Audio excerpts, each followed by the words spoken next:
Corps à corps. Corps à corps.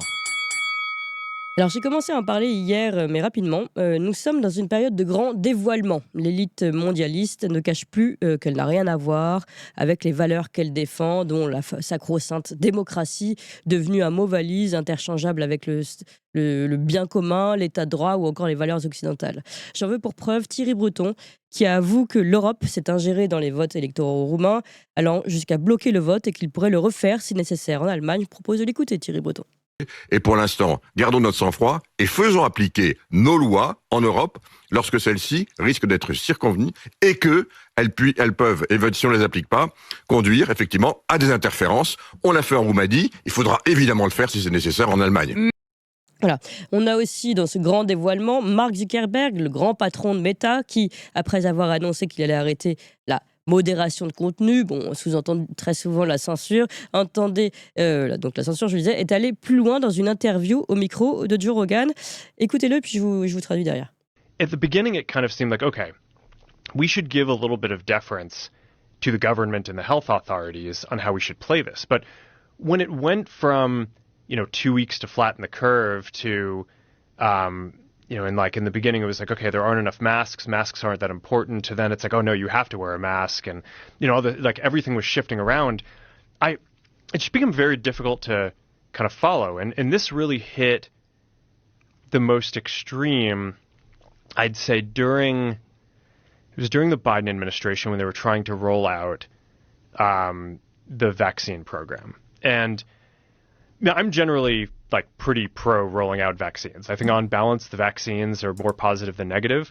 But I think that while they're trying to push that program, they also tried to censor anyone who is basically arguing against it. And they pushed us super hard to take down things that were true, right? I mean, they basically pushed us and said, anything that says that vaccines might have side effects, you basically need to take down. And voilà, on va s'arrêter là. Donc, en gros, Mark Zuckerberg explique que le moment le plus extrême dans cette campagne de modération de contenu mise sous pression par les démocrates, et quand ils ont décidé, donc les démocrates, de déployer le programme de vaccination, il dit, en général, moi je suis pour les vaccins, je pense que la balance bénéfice-risque est plutôt positive, mais là l'administration Biden nous a mis une pression énorme pour supprimer des choses qui honnêtement étaient vraies, je le cite toujours, ils nous ont poussé à dire que tout ce qui mentionne que les vaccins pourraient avoir des effets secondaires devait être supprimé. Voilà ce que dit Mark Zuckerberg. Voilà un énorme aveu de mensonge officiel tenu par le gouvernement démocrate américain, et donc évidemment tous ceux qui ont suivi cette tendance. Et puis nous, on a eu d'autres aveux du côté de notre ministre chargé du numérique, qui a d'abord expliqué qu'on pourrait aller jusqu'au bannissement de Twitter. Oui, c'est gênant, en effet, une liberté d'expression sur les réseaux. Écoutez-la. Voyons les résultats de cette enquête, mais je veux rappeler qu'il y a des amendes très conséquentes, 6% du chiffre d'affaires, qui sont dans le cadre de cette réglementation européenne, et qu'en effet, on peut aller jusqu'au bannissement. Voilà, on peut aller jusqu'au bannissement de Twitter, mais un petit peu plus tôt, elle avait parlé même de bannir les fausses opinions. Écoutez bien, c'est un lapsus. C'est de nous assurer qu'on a sur ces réseaux, sur lesquels des millions de Français se connectent tous les jours, des outils qui nous permettent de nous assurer que les opinions, qui seraient de fausses opinions, peuvent être sorties de la plateforme, que les propos conventionnés peuvent être... Vous avez dit quelque chose là, qui je suis sûr fait réagir des gens qui regardent la télé, des fausses opinions. Des fausses informations. Vous comprenez pourquoi c'est terrible de dire fausses opinions ? Voilà, donc évidemment, elle est prise un peu là, la main dans le pot de confiture. Le ton, vous l'avez compris, est donné. Et maintenant, il va sans dire que toute la clique au service de ce discours, donc discours au nom d'une démocratie sans la voix du peuple, est allée de son petit commentaire plateau. Je vous propose d'écouter, mais il y en a eu beaucoup. Yael Braun-Pivet, évidemment, présidente de l'Assemblée nationale, sur France Inter. Alors moi, j'ai choisi une photo de Mark Zuckerberg qui a annoncé qu'il mettait fin à une certaine modération et au fast-checking sur Facebook et à la modération. Je trouve ça extrêmement inquiétant quand on sait l'importance que prennent aujourd'hui les réseaux sociaux, quels qu'ils soient, dans le débat public, l'influence qu'ils peuvent avoir sur la fabrique des opinions publiques, qu'il y ait cette libéralisation communication complètement folle sur ces réseaux est particulièrement inquiétante pour nos démocraties. Voilà, donc la libéralisation des réseaux, notamment américains, est une menace pour notre démocratie. On l'a compris pour Yael Braun-Pivet. Et finalement, face à cette vaste blague, il y en a un, Philippe Brun, député PS, qui a parlé de blague justement dans la discussion du projet de loi, du grand projet de loi et des discussions avec le Premier ministre. On l'écoute. Et qu'est-ce qui nous a été présenté tout à l'heure en réunion ? Eh bien, c'est ni plus ni moins que le budget de Michel Barnier en moins bien, avec encore moins d'impôts pour les très très riches et pour qu'ils puissent contribuer au redressement de nos finances publiques, et avec un certain nombre de crédits qui vont baisser sur certaines missions essentielles. Moi j'ai l'impression d'avoir participé à une farce, et nous l'avons dit extrêmement clairement au ministre qui était face à nous, et je crois que à l'instant où nous parlons, nos représentants Boris Vallaud, Olivier Faure et Patrick Kanner le disent très clairement au Premier ministre. Il faut aujourd'hui sortir le pays de l'ornière. Il faut trouver un accord sur le budget. Et on ne peut pas reproposer le budget qui a été censuré par, je le rappelle, plus de 340 députés de l'Assemblée nationale, ce qui est une majorité écrasante. Il faut donc faire des compromis et faire des concessions. Et il n'y a pas de concession lorsqu'on représente exactement le même budget à la représentation nationale. Voilà, vous l'avez entendu évidemment ici, Philippe Brun, député PS, qui parle de farce, mais il parle du budget. Mais et si on élargissait ce terme pour mieux comprendre tout ce qui se passe sous nos yeux aujourd'hui, comme je vous l'ai dit, toute cette élite mondialiste qui parle de défendre la démocratie en supprimant notamment certaines libertés de parole, de ton et d'écriture. Et c'est bien de tout cela qu'on va parler ensemble avec Guilain Benessa et Rodrigo Ballester. Bonjour Guilain Benessa. Bonjour Clémence Diakova, bonjour. Merci beaucoup d'être avec nous. Je vais rappeler vos derniers ouvrages, On marche sur la tête, La France, l'Union européenne et les mensonges, ou encore le référendum impossible, comment faire taire le peuple. Les deux aux éditions L'Artilleur. Bonjour Rodrigo Ballester. Bonjour Clémence. Merci, merci beaucoup d'être avec nous. Vous êtes directeur du Centre d'études européennes du Matthias Corvinus Collegium, ancien fonctionnaire européen à la Commission européenne, donc avec une expertise particulièrement intéressante sur ce qui se passe justement dans les différents pays européens en ce moment. Peut-être pour commencer, Guilain Benessa, pour rester plus sur ce terme de sacro-sainte démocratie qui est repris dans toutes les bouches de ceux qu'on a pu entendre, et qui est pourtant plus que jamais bafoué. Est-ce que vous pouvez revenir dessus ? Écoutez, c'est très simple. Les interventions successives de Thierry Breton ces derniers jours sont l'explicitation grandeur nature avec une sorte de morgue tranquille et de verve, vous savez, une verve à la fois compliquée à suivre, parce que Thierry Breton fait des très longues phrases, et avec ces très longues phrases mêle énormément de choses en même temps. Je dis ça parce que si on suit ce que dit Thierry Breton aujourd'hui, il n'a aucun problème à assumer le fait que la démocratie nationale, que la voix des peuples, que la volonté des peuples, que la délibération est une relique du passé qu'il convient désormais de dépasser une bonne fois pour toutes. Donc il convient de mettre au placard pour la remplacer par un autre terme qu'il emploie également dans ses interventions, qui est le terme d'état de droit. Oui. Donc en fait, il mêle le tout, à mon sens. C'est un homme roué. N'oublions pas que Thierry Breton était ministre en France sous Nicolas Sarkozy avant d'être commissaire européen. Il emploie les deux termes, démocratie, état de droit, parce que les deux semblent a priori compatibles. On a déjà parlé avec vous, Clémence, alors qu'en fait, ils sont en réalité antagonistes. Et je prends un exemple, et j'explique ça très simplement, vu la situation dramatique dans laquelle nous vivons actuellement. Je pense sincèrement qu'il y a une soviétisation de l'Union européenne depuis longtemps, mais qu'elle est en train de se voir à grande échelle. C'est très simple, l'état de droit, lorsque Thierry Breton, Yael Braun-Pivet, Emmanuel Macron, la Commission européenne, l'Union européenne, le Parlement européen, enfin bref, lorsque tout le monde emploie le terme d'état de droit, il faut comprendre la chose suivante, c'est tout ce que le droit produit, tout ce qui est sanctionné par des juges et tout ce qui revient soit de la Commission, soit du Parlement, soit des élites qui sont a priori nommées et jamais élues au niveau de l'Union européenne. Tout le temps. C'est-à-dire que c'est la matrice de ce qu'ils appellent cela, l'état de droit. Désolé pour le cela, mais je pense qu'à un moment, il faut l'assumer comme tel. C'est la production de ces normes, de ces règles hors sol qui font fonctionner l'état soviétique, l'état bolchevique de l'Union européenne, qui ne repose sur rien d'autre que la machine à fabriquer des règles, personne ne comprend. Et la démocratie, c'est quoi en comparaison avec tout ça? Et je suis désolé, il faut avoir des termes simples et clairs que tout le monde comprenne. La démocratie restera, qu'on le veuille ou non, le gouvernement du peuple, par le peuple et pour le peuple.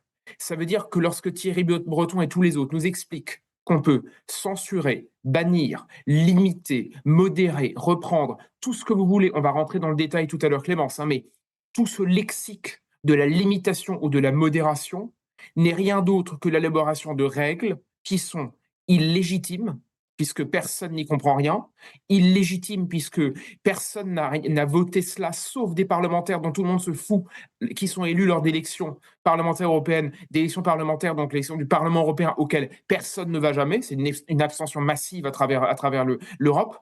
Et ce qui me frappe le plus, et j'en terminerai immédiatement avec cette introduction, mais je suis désolé Clément, je prends juste une Je vous en seconde. prie. Le plus frappant n'est pas le fond, je ne crois pas. Le plus frappant n'est même pas la teneur des propos employés par Thierry Breton. Le plus frappant, c'est qu'il nous dit à plusieurs reprises, on a les moyens pour, on a les outils pour, nous pourrons faire annuler ou nous pourrons reprendre les élections, nous pourrons intervenir. Pourquoi ? Parce que ça veut dire que le Seigneur de ces lieux emploie un nous de majesté pour faire croire que les États derrière lui, c'est-à-dire la France, la Hongrie, la Pologne, l'Allemagne, tous ces États-là, ne sont finalement que des succursales et des provinces soumises à un seigneur qui emploie un nous de majesté pour trancher. Or, Thierry Breton, vous savez ce qu'il a comme mandat aujourd'hui ? Rien du tout. Oui. C'est un citoyen européen qui n'est plus un commissaire, c'est un ex-commissaire européen qui était en rupture avec Ursula von der Leyen, qui lui-même a eu maille à partir avec elle vaguement, si je puis dire, dans le cœur des instances, ce qui veut dire qu'un citoyen européen qui n'a plus mandat donné par le peuple, qui n'est plus commissaire européen, qui n'est plus ministre, explique tranquillement, nous avons les outils pour vous faire parler. Voilà tout simplement, ou pour faire taire, Bah ouais, ça c'est dépend ça. comment on le voit. Mais voilà tout simplement le cœur du problème. Il faut impérativement que chacun s'en rende compte parce que c'est le mandat, la démocratie, la représentativité et tout ce fonctionnement athénien qui est directement en jeu dans ces propos pleins de morgue de l'ex-commissaire, à la fois sur LCI et sur RMC, je crois, il y a quelques jours. Ouais. Alors, Rodrigo Ballester, je me tourne vers vous. Peut-être aussi avec ce regard plus européen, plus large, et ce qui s'est passé, et ce qui se passe en ce moment dans les différents pays. On a cité la Roumanie, mais il y a évidemment le contexte électoral en Allemagne, il y a le contexte et les différents échanges entre Elon Musk et le Royaume-Uni. Bon, ça, c'est plus vraiment l'Europe, mais voilà. La Géorgie, bref, on a de quoi faire aussi dans l'ensemble de l'Europe. Oui, effectivement. Moi, j'ai juste l'impression que depuis l'élection de Trump jusqu'à son investiture la semaine prochaine, eh bien, on a une collection de pompiers pyromanes qui essayent de mettre le feu et qui essayent finalement de mourir en tuant et de laisser déjà un héritage complètement empoisonné, effectivement, à ces changements systémiques qu'on est en train de voir un petit peu en Europe, mais surtout aux États-Unis. Alors déjà, préciser effectivement un petit peu les propos de M. Benassa avec lesquels je suis fondamentalement d'accord, c'est que tout ce qu'a dit M. Thierry Breton, en fait, juridiquement, c'est vrai, il a les moyens, effectivement. C'est tout à fait possible aujourd'hui, en vertu de ce règlement Digital Service Act, il est tout à fait possible d'infliger des amendes de 6% du chiffre d'affaires. Il serait éventuellement possible de bannir, oui, effectivement, c'est vrai. Et effectivement, quand on regarde à la loupe ces règlements qui a été d'ailleurs allègrement adopté par l'Union européenne. L'Union européenne, c'est proposé par la Commission, mais c'est adopté par le Parlement et également par les États membres. Les États membres n'ont eu pas grand-chose à redire, tout ça. C'est quelque chose qui a été adopté comme ça de manière assez consensuelle à Bruxelles. Donc, effectivement, n'oublions pas que ces succursales de l'Union européenne, donc ces États membres qui sont devenus quelque part des succursales, eh bien, c'est globalement vrai. C'est globalement vrai. Il y a une espèce de volonté de castration de la souveraineté nationale. Ces États membres, au lieu de jouer leur rôle à Bruxelles de contrepoids, effectivement, ça fait quand même minimum 5 ans, voire plus, qu'ils se sabordent allègrement dès qu'il y a des votes qui vont effectivement transformer la commission, qui quand même devrait être un secrétariat général, en espèce de hubris centralisé qui effectivement accumule, surtout depuis les dernières 5 années, donc le premier mandat de von der Leyen, qui accumule vraiment des pouvoirs qu'elle n'aurait jamais dû avoir, mais qu'elle ne devrait jamais avoir. Et effectivement, j'ai l'impression aussi que l'Union européenne a perdu sa boussole démocratique et il ne s'agit pas de voter, il s'agit de voter comme il faut. Vous avez cité tous les exemples. Alors pour moi, le plus criant, c'est celui de la Roumanie. Effectivement, en Roumanie, vous avez quand même des élections présidentielles, le premier tour des élections présidentielles qui était bonnement et simplement annulé. Et annulé sur quelle base ? Alors effectivement, les fake news sur ce sujet-là et les mantras, on les écoute. Hier, par exemple, j'entendais des propos de Valérie Pécresse qui disait effectivement, regardez, en Roumanie, un inconnu sur la base d'une ingérence russe sur TikTok a été au premier tour, etc. Non, eh bien non, c'est absolument pas passé comme ça. Ce qui s'est passé, c'est qu'effectivement, un inconnu au bataillon est arrivé premier au premier tour. Et pourquoi? Déjà, parce que une enquête a révélé que c'était plutôt le parti de l'establishment libéral qui l'avait fait mousser pour diviser le vote à droite, sauf que ça n'a absolument pas. En fait, ils se sont auto-éliminés, donc c'est une espèce de autocoup, si vous voulez. Et deuxièmement, quand vous regardez les documents de TikTok, etc., on parle de quelques comptes, de quelques centaines de comptes, de quelques milliers de followers. Et effectivement, on est en train en fait de criminaliser une campagne de marketing électoral en ligne, comme tout le monde les fait aujourd'hui à l'aune des réseaux sociaux. Évidemment. Et c'est tout. Et la main, la longue main de Poutine ou de la Russie, cette réduction ad Putinum, elle n'existe pas. Elle n'existe pas. Alors, regardons un petit peu les faits. Ils votent le 24 novembre. Le 2 décembre, la Cour constitutionnelle, à l'unanimité, dit qu'il n'y a aucun problème, que ces résultats sont valides. Et le 6 décembre, cette même Cour, avec la même unanimité, dit exactement le contraire. Dit que finalement, non. Finalement, non. Et quand est-ce qu'on va revoter? Tiens, ils viennent de trouver une date. Finalement, ça sera au mois de mai. Donc, on va prolonger le mandat du président Iohannis de 6 mois. Oui. Imaginez une seule seconde qu'en France, au deuxième tour, Édouard Philippe ne se qualifie pas. Et sur la base d'un rapport de la DGSE où on parle que de suspicion, sans apporter absolument aucune preuve, Laurent Fabius, président du Conseil constitutionnel, décide d'annuler le premier tour. Vous imaginez le tollé? Eh bien, tout ça, ça a été fait avec, disons, dans le silence assourdissant de l'Union européenne, qui, en attendant, la Commission a ouvert quand même une enquête contre TikTok. C'est la seule chose qui est faite à ma connaissance. Et en même temps, cette Union européenne s'égosille, mais d'une manière vraiment presque hystérique, contre la Géorgie. C'est ce que j'ai dit. Pourquoi?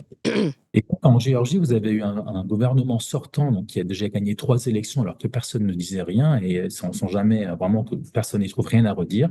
Et finalement, ça fait 6 mois avant les élections déjà qu'on les menaçait de congeler le processus d'adhésion à l'Union européenne. En fait, ils sont à l'étape numéro 1, à savoir ils viennent d'être nommés pays candidat, ils ont encore 15 ou 20 ans de galère devant eux.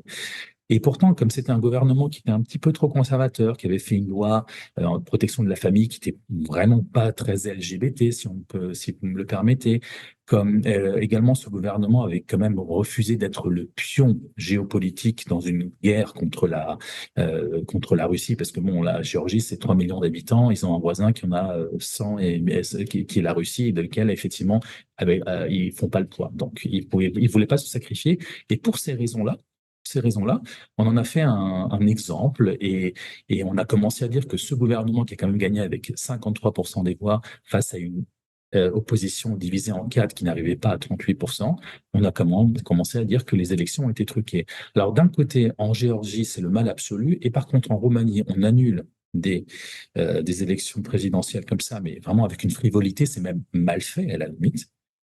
C'est quand même pour un coup d'État, il est quand même, c'est un truc de débutant. Et pour ça, là, par contre, silence radio, je n'ai pas entendu un seul chef d'État ou un seul représentant de la Commission européenne dire qu'il y avait quand même un problème démocratique de prolonger de manière arbitraire un mandat présidentiel de 6 mois et de tout faire pour qu'effectivement le candidat qui est arrivé en tête, soit éliminé de la course. Franchement, il y a de quoi se poser beaucoup de questions. Oui, c'est clair. Et vous avez bien fait de revenir dans le détail pour nous rappeler exactement ce qui s'est passé et en quoi c'est grave. On a tendance à l'oublier car justement, nous ne revenons pas assez dans les détails et dans les faits et dans les bons mots, puisque beaucoup aussi sont trompés par les mots utilisés, comme on disait, état de droit, démocratie, etc. Je voulais juste une précision avant de redonner la parole à Guillaume Benessa, puisque vous disiez tout à l'heure, Rodrigo Ballester, que si ça se passait en France, si on prolongeait un mandat présidentiel, ce serait absolument choquant. Que dirions-nous ? Bon, je précise quand même que nous, on n'a pas eu de Premier ministre et de gouvernement pendant plusieurs mois d'affilée, pendant les JO et pendant l'été. Et ça n'a pas choqué beaucoup finalement. Donc, on se dit que les réactions, même en France, sont très endormies. Guillaume Benessa.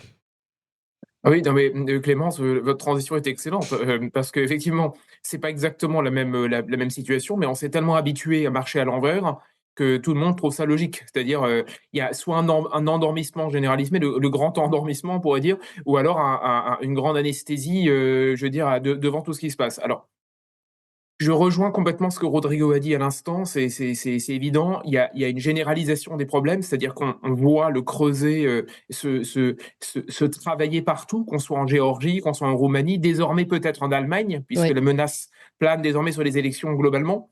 En fait, ce qui, à mon avis, est le fond du problème, c'est ce que le général de Gaulle appelait l'Europe du foie gras. L'Europe du foie gras, c'était quoi selon lui? C'était l'Europe de la parlotte à Strasbourg et l'Europe de l'argent à Bruxelles. Donc j'aime beaucoup son bon mot, je trouve que l'Europe du foie gras, c'est très juste. Il y a l'Europe de la liberté et des combattants, qui s'appelait à l'époque l'Europe du général de Gaulle, et l'Europe du foie gras, qui s'appelle l'Europe de Jean Monnet, Robert Schuman.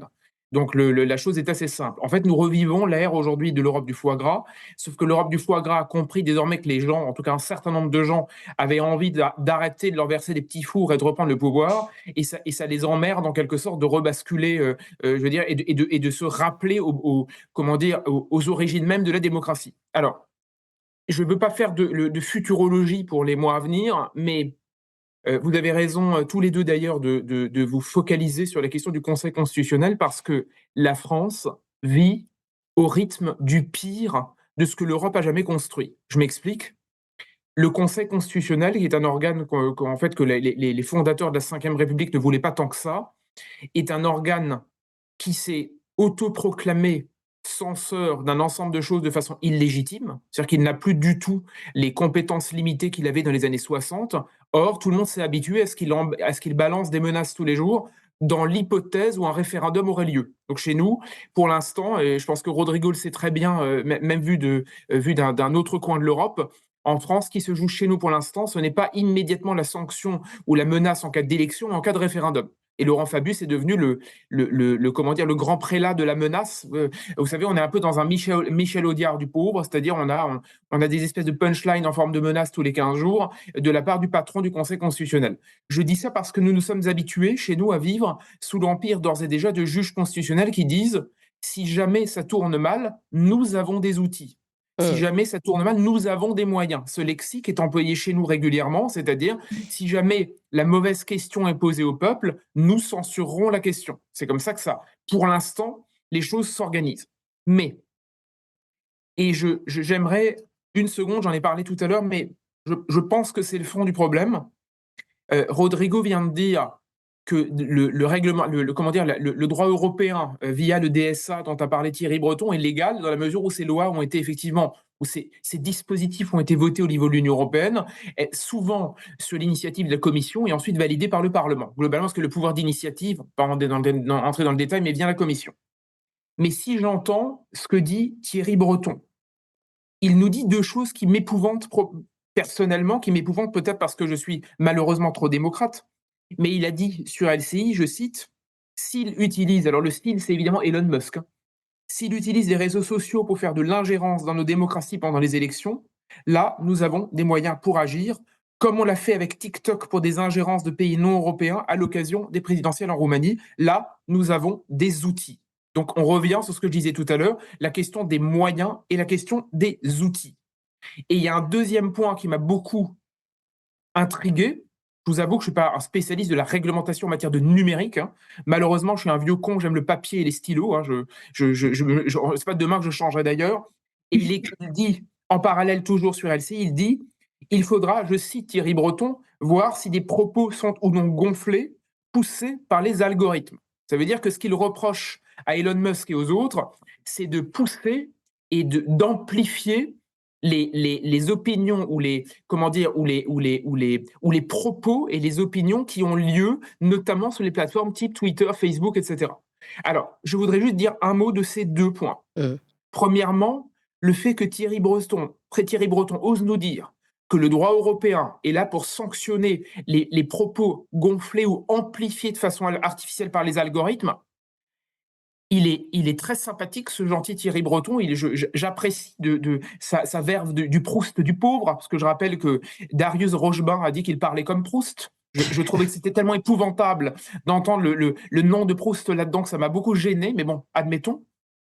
c'est oublier que l'idéologie la plus amplifiée, la plus poussée, la plus mise en avant depuis des années s'appelle le wokisme, qui fait que n'importe quel gamin de moins de 12 ans qui allume la télé, qui allume Netflix, qui regarde Amazon, qui écoute les réseaux sociaux, qui traîne ne serait-ce que dans le monde, ne peut pas ne pas avoir été soumis à l'ingérence absolument totale de l'idéologie woke, c'est-à-dire LGBT, trans, je veux dire, antiraciste en diable, qui vient d'une caisse de résonance dont on n'a pas le droit de parler, enfin pas le temps de parler aujourd'hui, mais ça veut dire que oser nous dire qu'Elon Musk aujourd'hui jouerait de Twitter pour amplifier l'international réactionnaire, comme dit Emmanuel Macron, c'est oublier que de toute façon, on a déjà tellement amplifié le phénomène woke que ça fait 5 ans, voire 10 ans qu'on vit là-dedans, première chose. Donc c'est deux poids, deux mesures, pour moi, à un point quasiment inédit dans l'histoire du monde, en termes d'idéologie. J'allais dire,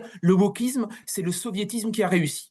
Et même, j'ajouterais juste, pardon, sur ce premier point, c'est aussi oublier qu'ils ont utilisé ces mêmes outils algorithmiques, mais dans leur sens à eux, et pour le coup, ça ne leur posait aucun problème, dont Meta, qui vient de faire, justement, avec Mark Zuckerberg, qu'on a entendu, qui vient de faire cet aveu. Terrible. Ah mais complètement, non mais attendez, il y aurait 1000 exemples. Si vous voulez, je parle de l'idéologie woke parce que je pense qu'elle s'est propagée par des moyens encore plus généraux, universels et surtout implicites que des questions de vaccins où il y a eu une ingérence des politiques officiellement. Vous voyez ce que je veux dire? Emmanuel Macron est venu à la télé à expliquer que le vaccin c'était très bien et que les non-vaccinés, on va les emmerder. Ça avait le mérite de la clarté et de la franchise, là où l'idéologie, l'autre, passe, on va dire, encore plus par l'apport de services. D'accord. Et deuxièmement, et j'en terminerai pour l'instant, c'est que je reviens sur le lexique des moyens et des outils. Et je disais, Rodrigo n'a pas tort, officiellement, j'allais dire légalement, ces outils ont été votés. Mais j'allais dire, je suis à la fois d'accord et en désaccord avec lui. Parce que vous n'entendrez jamais un démocrate oser la menace à peine voilée de « nous avons des outils, nous avons des moyens ». Vous savez ce que c'est? C'est un lexique de chef mafieux. Exactement. C'est-à-dire que si on en revient je suis désolé, chose très simple, vous prenez Le Parrain de Coppola, vous savez, l'adaptation du grand roman de Puzo, de Mario Puzo, à un moment, il y a cette fameuse proposition qu'on ne pourra pas refuser. Donc, qu'est-ce que c'est cette proposition qu'on ne pourra pas refuser? C'est qu'on va devoir accepter l'argent de la mafia, sinon ça va mal se terminer, c'est-à-dire au fond d'une benne. Entendre un homme politique qui n'est plus élu, qui est un citoyen européen, comme Thierry Breton, qui n'est plus commissaire européen, disant « nous avons des moyens, nous avons des outils », repris en boucle par des ministres qui ont une légitimité de 2 jours de mandat, qui eux-mêmes étaient inconnus, parce que Rodrigo n'est pas sans le savoir, nos ministres aujourd'hui sont pour la plupart d'illustres inconnus, choisis ou alors de revenants que les Français ont envoyés congédier ou valser plusieurs fois. C'est quand même s'imaginer que les moins légitimes et les moins démocratiquement élus sont obligés d'utiliser un lexique qui fait ressembler l'Union européenne à un clan mafieux et même plus à une organisation, j'allais dire, supranationale au sens le moins irrespectable du terme, j'ai envie de dire. Il y a quelque chose comme un glissement progressif qui se voyait déjà il y a 2 ans quand Ursula von der Leyen disait « nous avons des moyens d'arrêter la chose en Italie si jamais les Italiens votent mal ». Désormais, nous avons les moyens, nous avons les outils à la hauteur de l'entièreté du continuum, que ce soit en Roumanie, en Géorgie, en Allemagne peut-être demain, voire en France. Le cadavre est peut-être pourrissant, on ne peut pas dire qu'il ne gigote pas encore un peu. Oui, moi ça me fait évidemment penser à la grande vadrouille. Nous avons les moyens de vous faire parler. Mais Rodrigo Ballester, alors pour finir, parce que malheureusement on arrive déjà à la fin de ce sujet, on a bien compris qu'ils ont les moyens, ils ont la boîte à outils. Mais malgré tout, moi j'ai parlé de grand dévoilement dans mon introduction, déjà parce que les choses deviennent vraiment de plus en plus claires. Ils n'arrivent plus à cacher finalement leur façon d'agir et donc de mentir. Et puis, face à cela, et on en parlait tout à l'heure, de plus en plus de mouvements, de révoltes et de votes populaires, un retour véritable du peuple, du goût du peuple, on va dire, qui montre qu'on arrive peut-être justement à un reversement de situation. Est-ce que vous êtes d'accord avec cette analyse, Rodrigo Ballester ? Oui, mais ce renversement de situation, le dernier endroit où on va le sentir, c'est dans l'Union européenne. C'est à Bruxelles, c'est au niveau du Parlement européen. Je pense que le dernier bastion de ce monde qui est en train de s'écrouler, il est là. Et il va résister bec et ongle. Et effectivement, en plus, avec quand même, on parle d'un endroit qui est quand même très déconnecté des réalités, eh bien, pour l'instant, ils continuent totalement droit dans leurs bottes. Ils continuent avec leurs cordons sanitaires qu'ils appliquent, mais avec une rigueur chirurgicale. Aujourd'hui, le groupe des Patriotes, qui est quand même le troisième plus nombreux, n'a même pas le droit d'avoir une vice-présidence de commission parlementaire au Parlement européen. On adopte vraiment, enfin, on l'applique avec vraiment au laser ce cordon sanitaire. Et donc, c'est vraiment, il y a quand même une sensation à Bruxelles de business as usual, rien ne change, on continue droit dans nos bottes. Et je voulais juste apporter aussi deux précisions, c'est qu'on Bien parle sûr. souvent de la boîte à outils. N'oublions pas qu'il y a le budget également depuis 5 ans, depuis en fait 2020, donc 4 ans, le budget européen a été transformé en une arme de chantage politique.